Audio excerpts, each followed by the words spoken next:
Magandang umaga po sa bawat isa sa inyo. Welcome back to our 365 Bible verses everyone should know. Maraming salamat po sa katuwang natin ngayong umaga, si Pastor Adonai Ram. So maraming salamat po sa inyo at sa inyong buong pamilya. Now, tuloy po natin yung ating talakayan po patungkol sa Encounter God Life-Changing Moments. And bago po yun, hello po sa mga Filipinos na nasa Israel ngayon. May mga umaattend po sa online discussion tuwing 8 p.m. na nasa Israel. So hello po sa inyo. Maraming salamat po sa inyong pagsubaybay dito sa ating channel. Now, dito po sa Matthew chapter 4 verse 19 to 20, dito po natin matutunghayan yung enkwentro ng mga disipulo or much better, enkwentro ng Panginoong Jesucristo sa mga disipulo, sa mga unang tinawag niyang mga disipulo. Sabi niya po rito sa Matthew chapter 4, habang nasa tabing dagat si Jesus, naglalakad siya sa dagat ng Galilea. Nakita niya ang dalawang magkapatid, si Simon na tinatawag na Pedro at si Andres na kanyang kapatid, na naghuhulog ng lambat sa dagat sapagkat sila'y mangingisda. So yung Sea of Galilee po na yan, para po ma-familiarize tayo, no? By the way, si Jesus Christ, yung ministry niya, focus lang talaga sa Israel.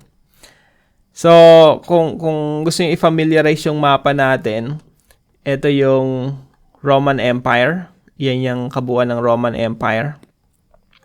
Etong Italy, yung Rome, yan ang sumasakop nung maraming mga bansa nung unang panahon. Sakop nila yung Israel. Now, dito sa Israel, para mas ma-familiarize kayo, merong dalawang lake dito o dalawang dagat. Etong nasa taas, Sea of Galilee. Nasa baba, Dead Sea. Katabi ng Dead Sea yung Jerusalem. Tapos etong taas ng dagat na to, yan yung Galilee. Si Jesus Christ po, nung nagministeryo siya, maraming mga miracles ang ginawa niya around this place. Especially dito sa Capernaum.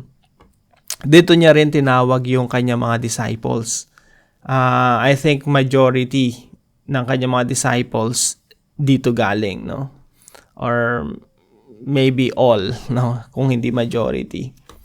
So, dito halos lahat galing sa lugar na to.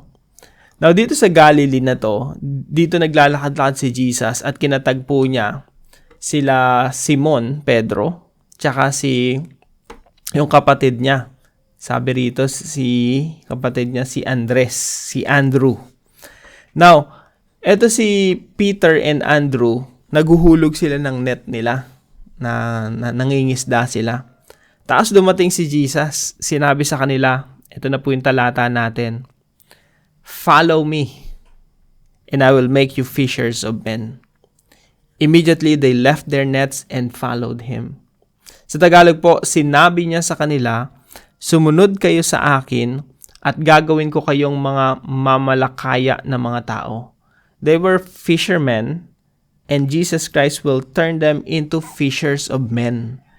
Dati ang huhulihin nila mga isda. This time, nung tinawag sila ng Panginoong Jesucristo, ang huhulihin nila mga tao. No? They will become fishers of men. So sabi dito, kaagad nilang iniwan ang kanilang mga lambat at sumunod sa Kanya. This is their encounter with the Lord Jesus Christ. Now, yung unang katuruan po natin ngayong umaga, encounter with Jesus is the major turning point of our lives. Yung enkwentro natin sa ating Panginoong Jesucristo, ito yung major, wala nang hihigit pa rito, na turning point in our lives. Ako po, nung 17 years old ako, doon ko na-encounter talaga si Jesus ng matindi. No? Doon ako nag-surrender ng buhay sa Panginoon. And I'm sure kayo meron din kayong kanya-kanyang storya kung paano tayo ininkwentro ng Panginoong Jesucristo, paano tayo tinawag ng Panginoong Jesucristo patungo sa kanyang kaligtasan at mabuting plano. And I believe etong storya natin, kung paano natin nakilala ang Panginoong Jesucristo, this will be our story for eternity, pang walang hanggan. Hindi ko man alam kung ano yung istorya ninyo, pero Sa buhay na walang hanggan, pag nakita-kita tayo, no, kwentuhan tayo. Pag-usapan natin paano tayo inengkwentro ng ating Panginoong Jesucristo. Now, itong mga disciples, ito yung major turning point of their lives. Pwede naman wala si Jesus dito sa Sea of Galilee eh. Pwede namang hindi sila Pedro at sila Andres yung unay niyang mga disciples, or pwede namang hindi sila yung mga disciples ni Jesus. Pwede namang hindi sa panahon ng Roman Empire dumating si Jesus Christ. Or pwede namang hindi 2,000 years ago, pwede namang 3,000 years ago, or 1,000 years ago. Pero bakit nung exact time na yon nandun si Jesus Christ, naglalakad sa Sea of Galilee? Kinatagpo niya yung unay niya mga disciples. Now, of course, merong napakagandang plano ang Diyos para kay Andres at kay Peter. Isa na dito yung gagawin silang fishers of men. At ngayon, kilala natin sila bilang mga disciples ng Panginoon na nagdulot ng matinding pagbabago dito sa mundo. Yung enkwentro nila dito sa Sea of Galilee na to, ito yung major turning point of their lives. Kaya nga ngayon, pinag-uusapan pa natin si Pedro at si Andres. Naisulat sila sa Biblia. Because Jesus called them. Jesus encountered them. So sa atin rin po, no, may enkwentro tayo sa Panginoong Jesucristo. That's our major turning point. Kung hindi, pariwara sana tayo ngayon. Kung hindi tayo inilapit ng Diyos Ama, palapit sa Panginoong Jesucristo at nakatagpo ang Panginoong Jesucristo, baka ngayon lango pa rin tayo sa kasalanan. Ang pinapamuhay pa rin natin araw-araw yung kasalanan natin. Now, number 2 po, encounter with Jesus means giving up many things. Yung enkwentro natin sa Panginoong Jesucristo, meron talagang i-give up. Sila, ang give up nila ng mga panahon nila, yung kabuhayan nila. They were fishermen. Pero papalitan ni Jesus Christ yung kanilang identity. From now on, you're no longer fishermen, but you will become fishers of men. At yung mga bagay na gini-give up natin, hindi ho laging masama. Of course, gini-give up yung mga masasamang ugali, masasamang yung mga bisyo, yung mga masasama nating kaisipan, masasama nating attitude, no? Lahat yun gini-give up natin. Yung mga values natin na makamundo, gini-give up natin yon. Pero hindi lang mga masasama yung gini-give up natin. Pati rin yung mabubuting bagay. Sa kanila, yung pangingisda, mabuting bagay yon, marangal na trabaho yon. Pero isinuko nila sa Panginoon. And then they became fishers of men. So encounter with Jesus means giving up many things, good and bad. Marami tayong isusuko talaga sa Panginoon. Maraming mababago sa buhay natin. Pangatlo po, encounter with Jesus is our greatest treasure for eternity. Kaya nga sabi ko, sa buhay na walang hanggan, doon na tayo magkwentuhan. No?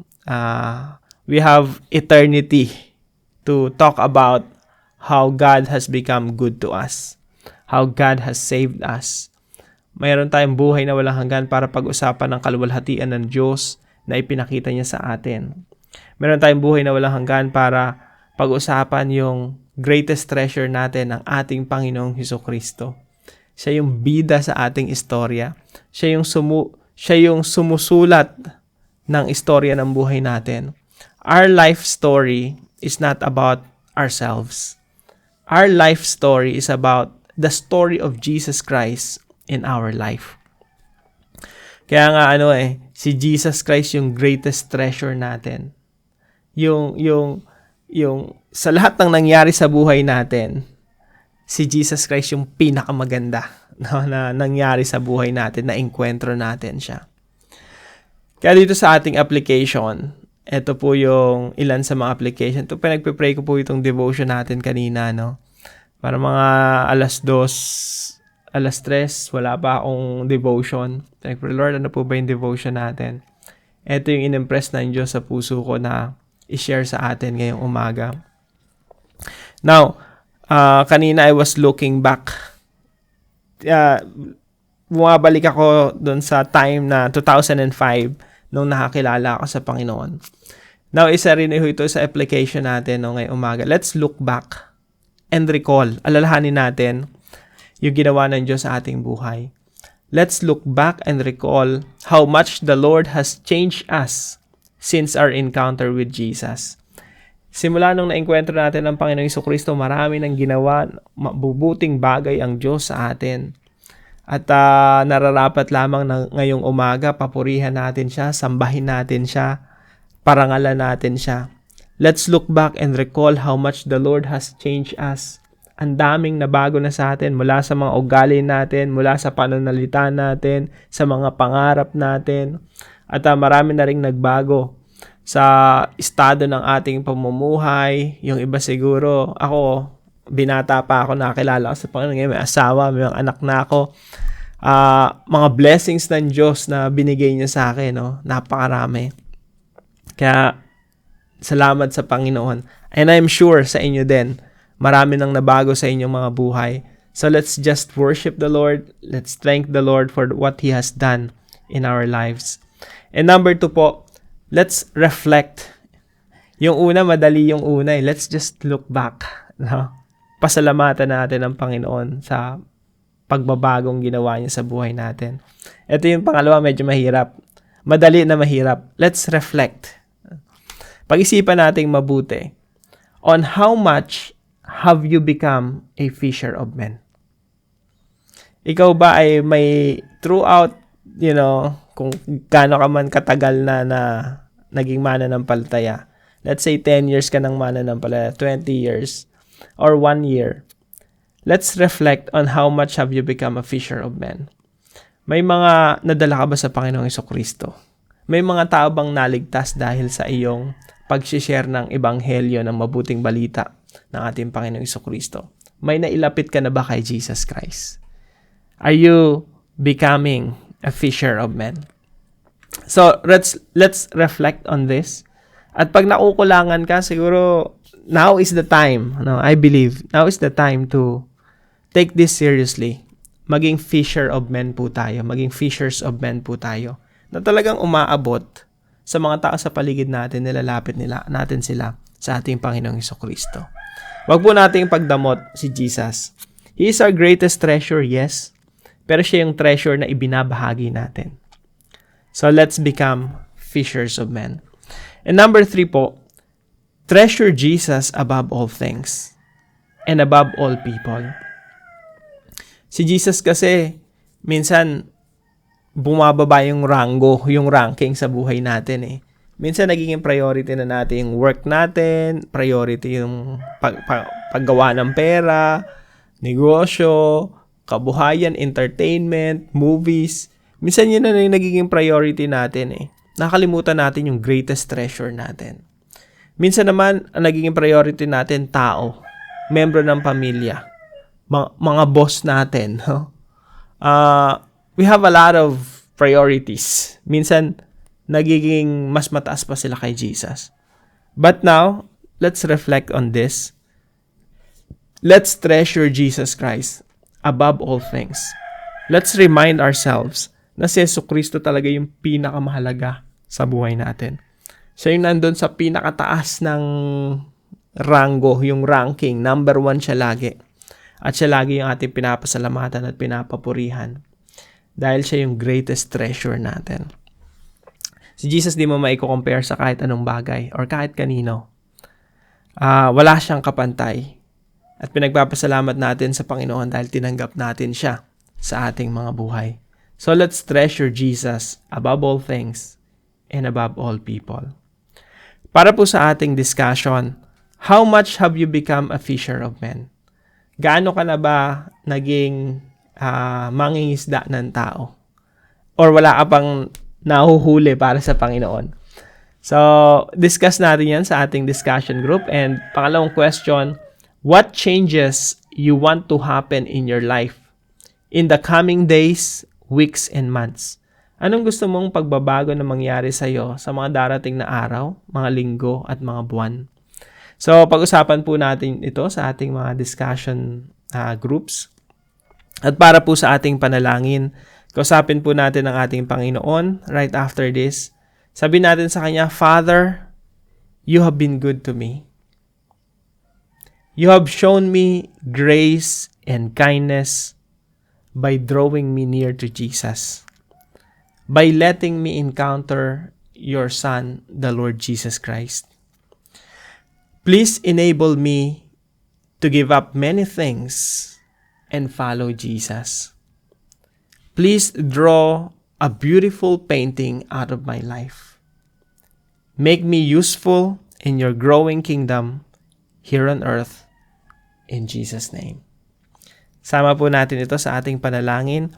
At kung meron po kayo natutunan dito sa ating devotion, paalam nyo po sa comment section right below this video. And please share this devotion to your family and friends. God bless you po. See you po tomorrow 5 a.m. dito sa ating daily devotion.